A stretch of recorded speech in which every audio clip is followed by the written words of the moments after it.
정부가 코로나19 극복을 위해 역대 최대 규모인 35조 3천억 원의 3차 추가 경정 예산을 편성했습니다. 코스피 지수가 100일 만에 2100선을 돌파했습니다. 삼성전자가 급등하며 지수 상승을 견인했습니다. 주택시장이 하반기 상승할 것이란 전망과 내년 상반기까지는 조정 장세가 계속될 것이란 엇갈린 전망이 나옵니다. 한남 3구역의 시공사 선정일이 2주 앞으로 다가왔습니다. 현대건설과 대림산업 간 2파전이 유력해 보입니다. 센 경제라이브 시작합니다.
시청자 여러분 안녕하십니까? 센 경제라이브 서정덕입니다.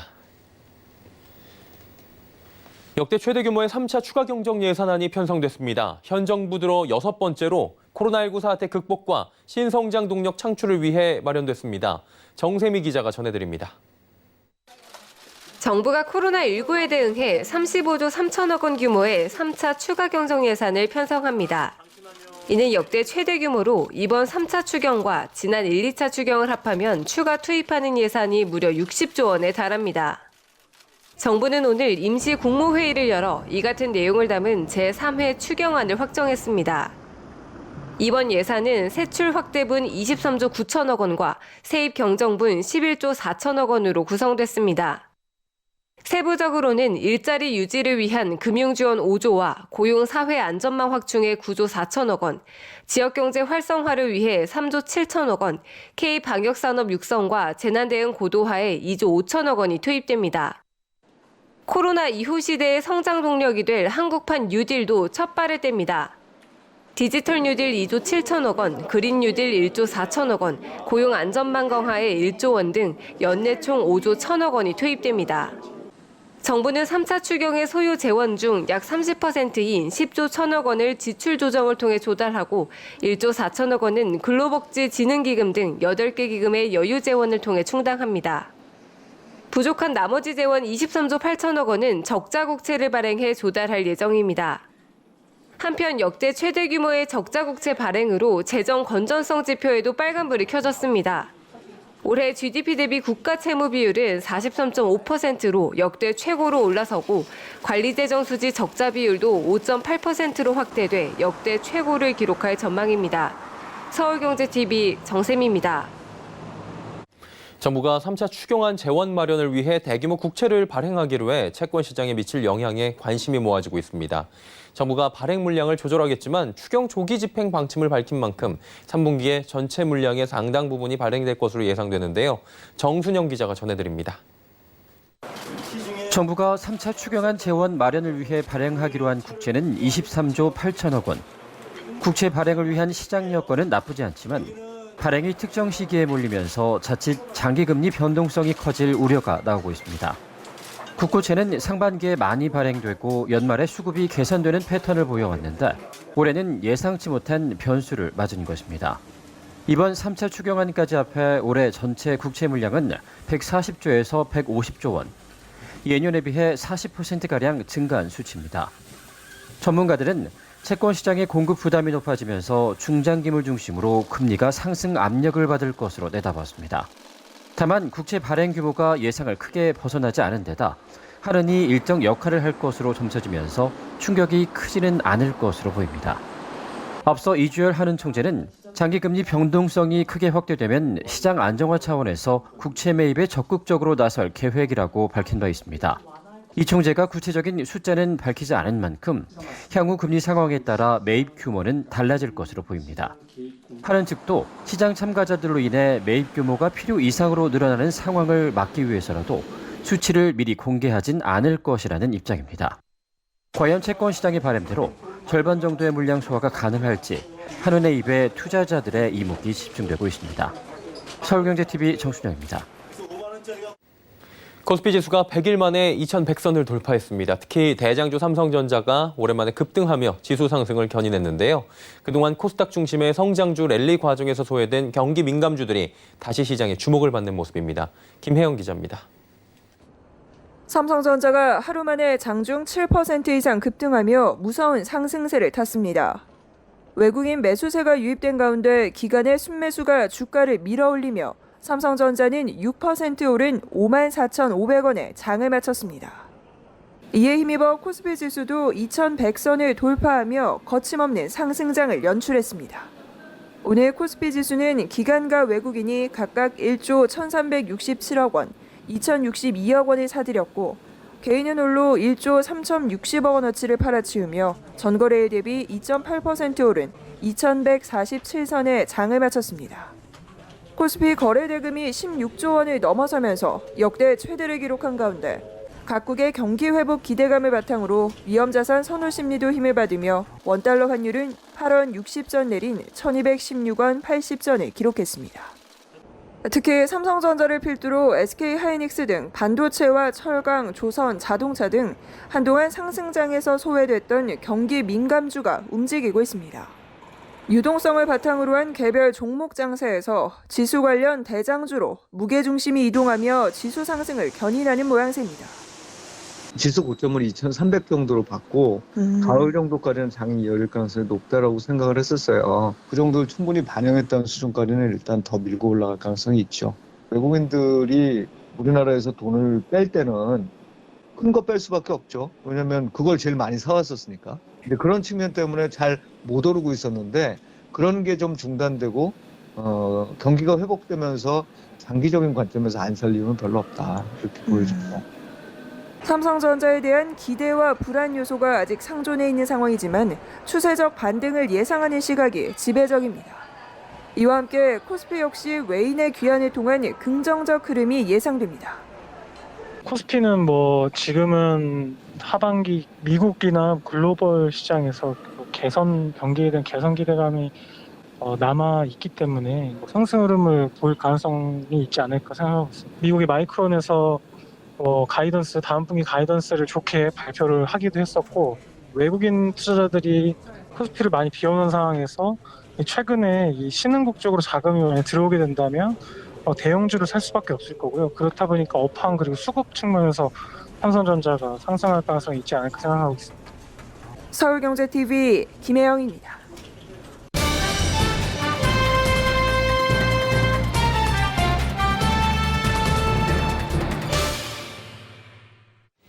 미중 간의 갈등, 또 미국 전역에서 일어나고 있는 소유 사태, 코로나19의 재확산 가능성과 실물 경기의 위축, 아직 국내외 변수가 여전한데 글로벌 증시만큼은 연일 상승 랠리를 이어가고 있습니다.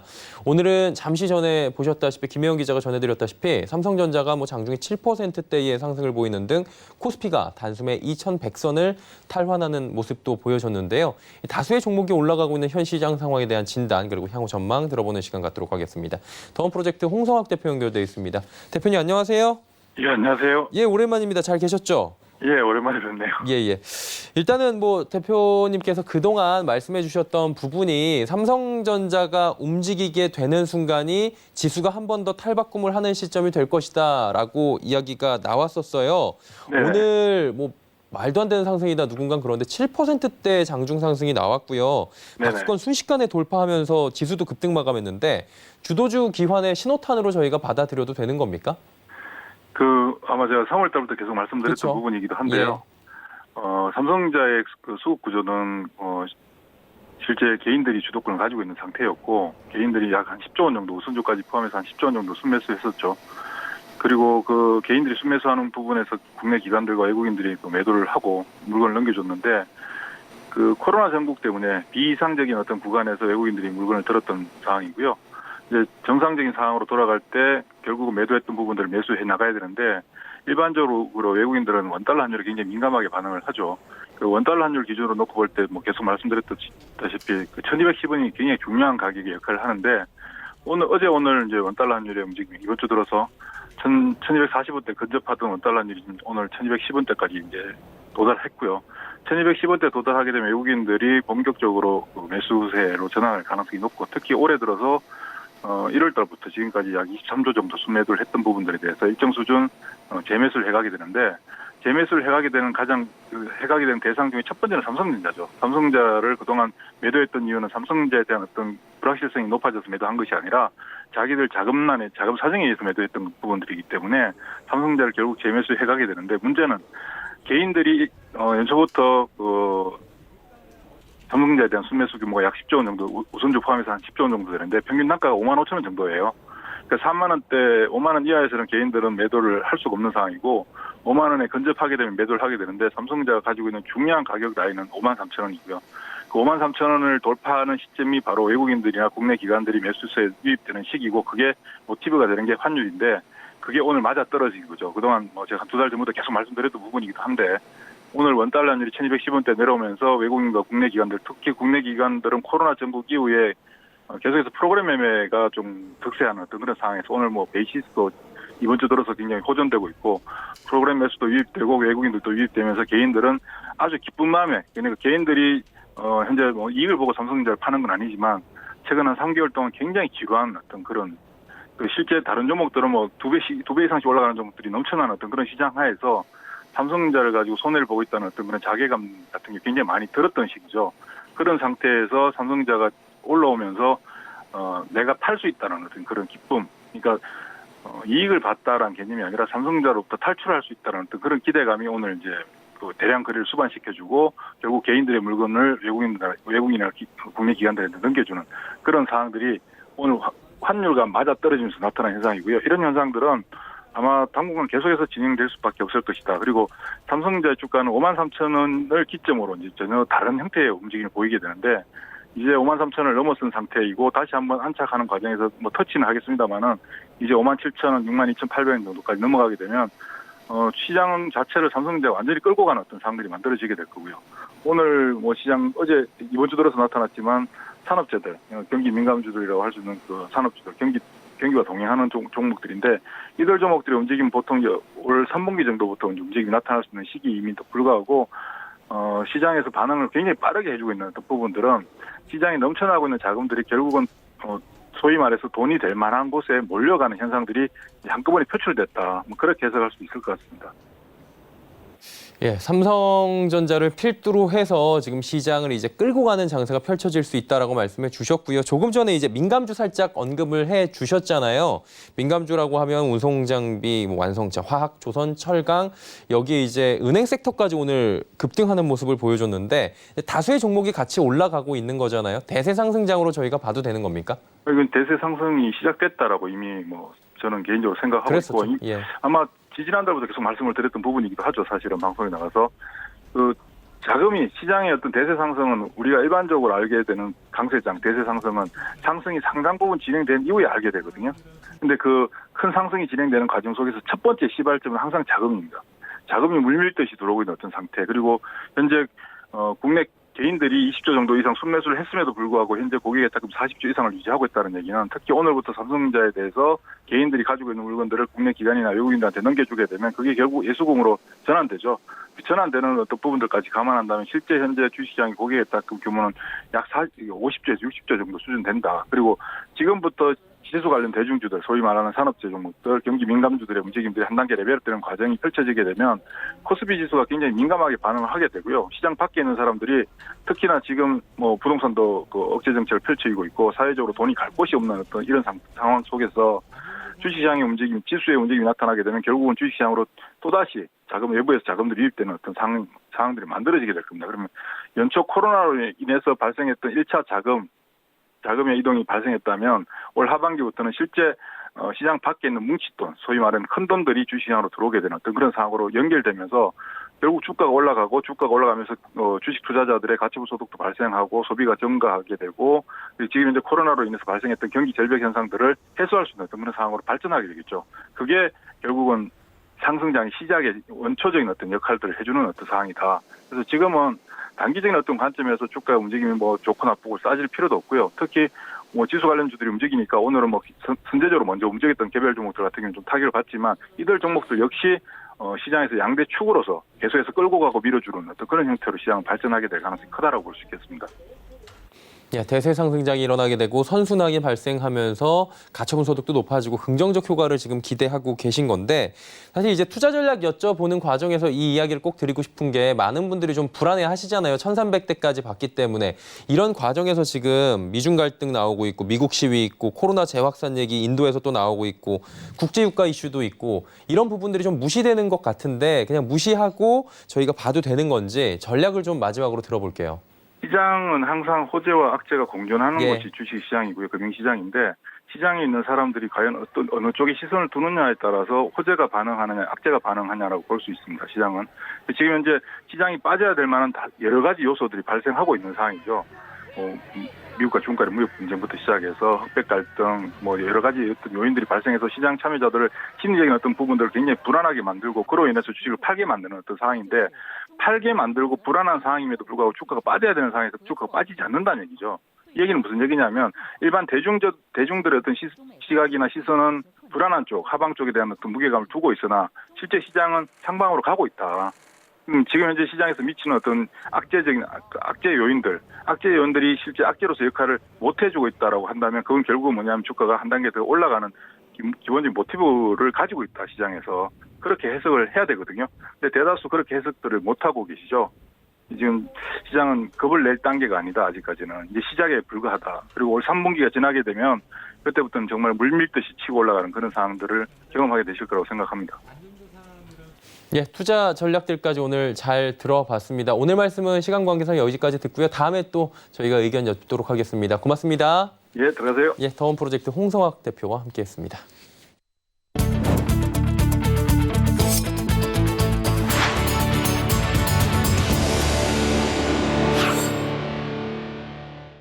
집값이 오를 것이냐 또 내릴 것이냐를 두고 전망이 엇갈리고 있죠. 부동산 전문가들은 대체적으로 상반기 조정 장세가 끝난 뒤 하반기부터는 집값 상승을 관측하는 모습인데요. 또 일부에선 코로나와 대출 규제로 하반기에 이어 내년 상반기까지는 조정 장세가 나타날 것이라는 의견도 나옵니다. 우리 부동산 어떻게 흘러갈까요? 정창신 기자가 전문가들의 목소리를 들어봤습니다. 부동산 전문가들은 대체적으로 하반기에 주택시장 조정이 끝날 것으로 관측했습니다. 상반기 급매로 나온 집들이 다 팔리고 나면 하반기부터 9억 원 이하 중저가 주택을 중심으로 집값이 오른다는 겁니다.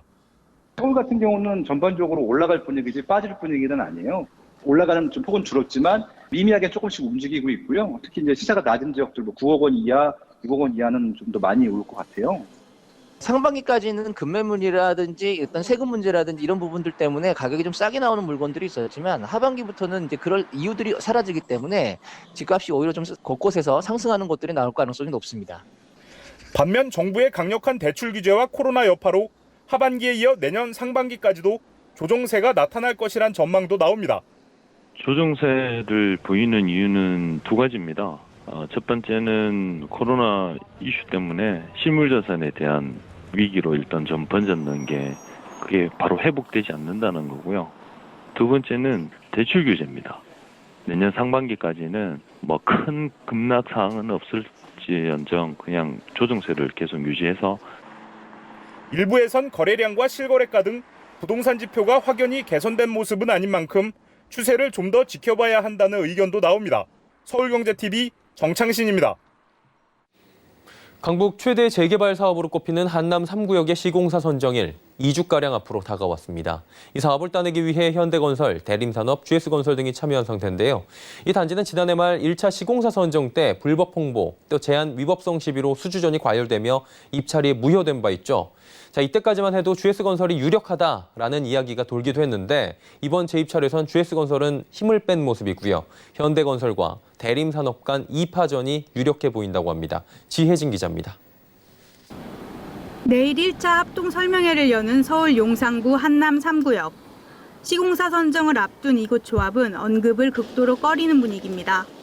서울경제TV가 인근 공인중개업소를 돌아보니 당초 선정이 유력했던 GS건설보다는 현대건설과 대림산업이 수주에 적극적인 모습입니다. 실제 GS건설의 경우 제안서 책자를 공인중개업소에서 찾아보기 힘든 상황입니다. 홍보를 위해 인근 중개업소 사무실마다 제안서를 마련해둔 현대건설, 대림산업과 비교되는 모습입니다. 제안서 두께에서도 차이가 컸습니다. 두 건설사에 비해 대안 설계를 내지 않은 GS건설의 제안서는 절반 수준에 불과합니다.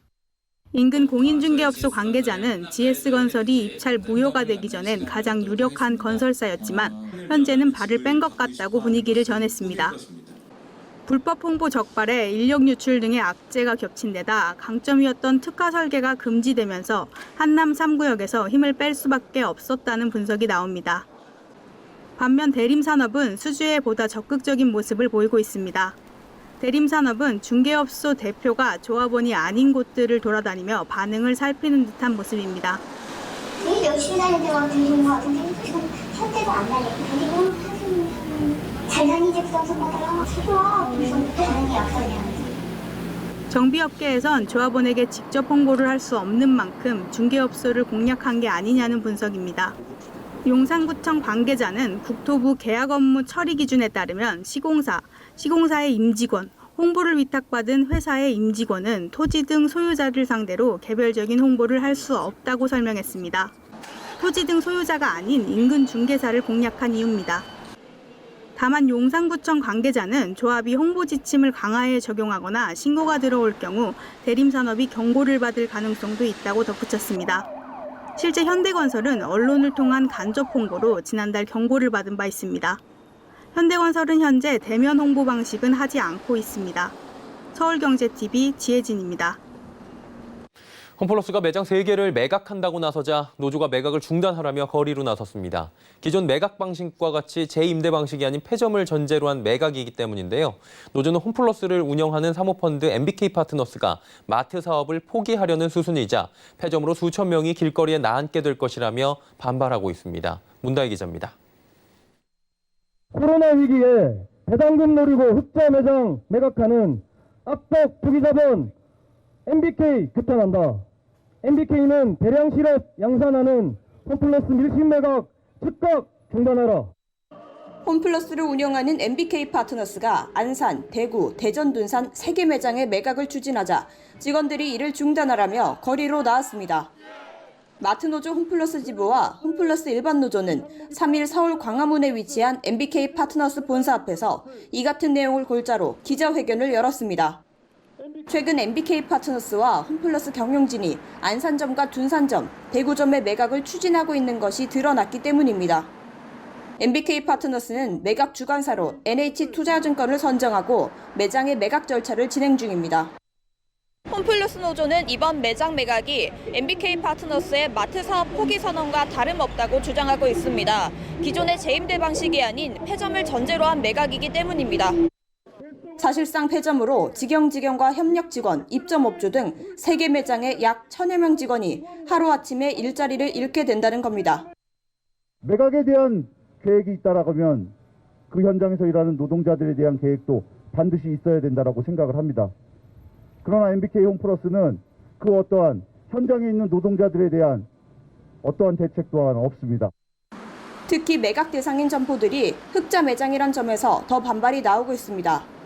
대표적으로 안산점은 홈플러스 140개 전체 하이퍼 매장 중에서도 최상위 매출을 내는 곳 중 한 곳이자 직영 직원 수도 218명으로 두 번째로 많습니다.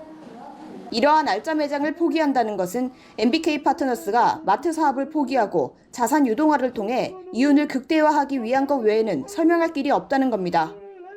홈플러스는 자산 유동화를 검토하고 있는 것은 맞지만 유동화 방식과 시기 등은 확정된 내용이 없다는 입장입니다. 서울경제TV 문다희입니다. 소상공인을 위한 2차 긴급대출 지원 프로그램의 실행액이 900억 원에 미치지 못하는 것으로 나타났습니다.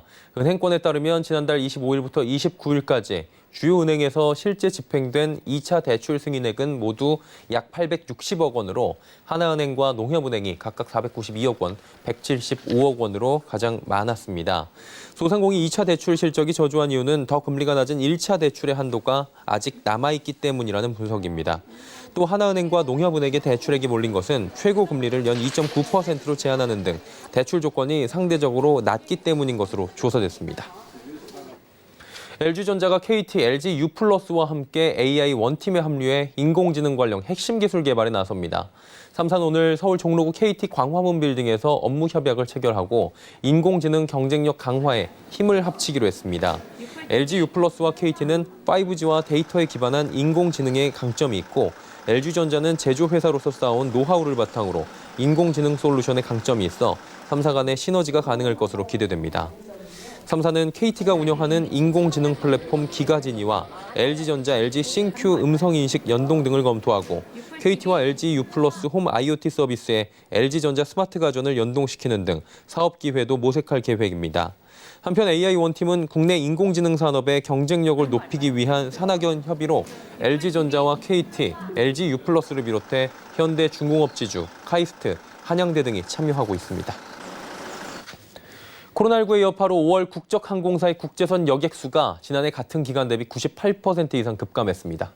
오늘 국토교통부 항공정보 포털 시스템에 따르면 지난달 국내 항공사 9곳의 국제선 누적 여객수는 93,489명입니다. 이는 전년 동기에 비해 98.1% 감소한 수치입니다. 국제선의 운항 평수도 4,348편으로 85.4%가 줄어들었습니다. 국제선 운항이 대부분 중단됐는데 미주, 유럽 등 장거리 노선 수요가 그나마 여객 수요를 뒷받침한 것으로 나타납니다. 항공사별 수송 인원은 대한항공이 51,337명, 아시아나항공 38,352명이었습니다. 단거리 노선이 대부분인 저비용 항공사 중 제주항공과 진에어, 티웨이항공, 에어서울을 제외한 나머지 항공사는 국제선 운항이 아예 중단되기도 했습니다.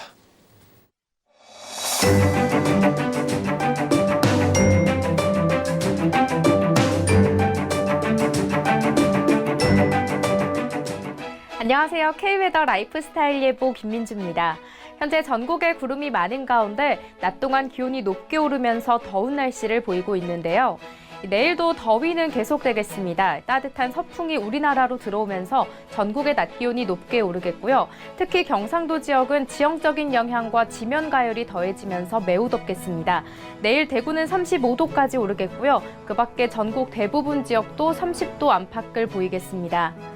내일 대구를 포함한 경상 내륙은 체감온도가 33도를 넘어설 것으로 예상되면서 현재 폭염특보가 내려진 상황인데요. 건강관리 잘 하셔야겠고요. 미세먼지 농도는 수도권과 강원 영서를 중심으로 높게 오르겠습니다. 다음은 자세한 지역별 내일 날씨입니다. 중부지방은 경기 동부와 강원 영서에 새벽 사이 소나기가 내리는 곳이 있겠고요. 낮 동안 30도 안팎까지 오르겠습니다. 동해안 지역도 맑은 하늘이 드러나겠고요. 낮 기온은 속초 29도, 강릉이 30도가 예상됩니다. 남부지방 낮 동안 매우 덥겠습니다. 광주 31도, 전주 30도까지 오르겠고요. 일교차가 10도 이상 벌어지겠습니다. 바다의 물결은 전해상에서 잔잔하게 일겠습니다. 앞으로 기온은 점차 더 오르겠고요. 경상 내륙에는 금요일에 소나기가 지나겠습니다. 날씨였습니다. 센 경제라이브 마치겠습니다. 함께해 주신 여러분 고맙습니다.